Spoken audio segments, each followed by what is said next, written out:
ജ്യോതിഷശാസ്ത്രത്തിലെ പുതിയ അറിവുകളും പുരാണങ്ങളിലെ വലിയ പാഠങ്ങളും ലളിതമായി മനസ്സിലാക്കാൻ നിങ്ങൾ ആഗ്രഹിക്കുന്നുണ്ടോ? എങ്കിൽ നിങ്ങൾ ശരിയായ സ്ഥലത്താണ് എത്തിയത്. ഇന്നത്തെ വീഡിയോയിൽ നമ്മൾ നോക്കുന്നത് അനിഴം നക്ഷത്രക്കാരുടെ പൊതുവായ സ്വഭാവ സവിശേഷതകളെക്കുറിച്ചാണ്. ഓർക്കുക, എല്ലാവരുടെയും ജീവിതം ഒരേ നക്ഷത്രമായാലും വ്യത്യസ്തമായിരിക്കും. ഗ്രഹനിലയും സാഹചര്യങ്ങളും അതിൽ വലിയ പങ്ക് വഹിക്കുന്നുണ്ട്. അതുകൊണ്ടുതന്നെ അതനുസരിച്ചുള്ള മാറ്റങ്ങൾ ഓരോരുത്തരിലും ഉണ്ടാകാം. വീഡിയോ തുടങ്ങുന്നതിനു മുമ്പ് ഇതുപോലുള്ള കൂടുതൽ ജ്യോതിഷ സംബന്ധമായ വീഡിയോകൾ കാണുന്നതിനായി ചാനൽ സബ്സ്ക്രൈബ് ചെയ്യുക. നമുക്ക് വീഡിയോയിലേക്ക് കടക്കാം. ജ്യോതിഷത്തിലെ 27 നക്ഷത്രങ്ങളിൽ 17ാമതായി വരുന്ന നക്ഷത്രമാണ് അനിഴം നക്ഷത്രം.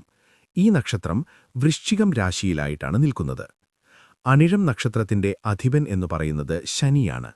വൃക്ഷം, ഇലഞ്ഞി, പക്ഷി, കാക്ക, മൃഗം, പെൺമാൻ എന്നിവയാണ്. ദേവഗണത്തിൽപ്പെടുന്ന ഈ നക്ഷത്രത്തിന്റെ ദേവത എന്നു പറയുന്നത് മിത്രനാണ്.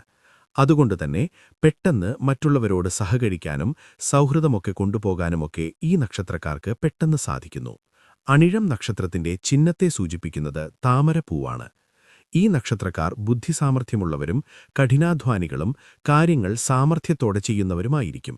ലക്ഷ്യബോധമുള്ളവരും നിഷ്കളങ്കരായിട്ടും ജീവിതത്തിൽ അച്ചടക്കത്തിന് വളരെയധികം പ്രാധാന്യം നൽകുന്നവരുമാണ് ഈ അനിഴം നക്ഷത്രക്കാർ.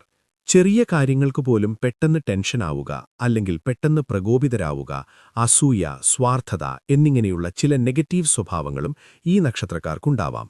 മനസ്സിലുള്ള കാര്യങ്ങൾ തുറന്നു പറയാൻ മടി കാണിക്കാറുണ്ട്.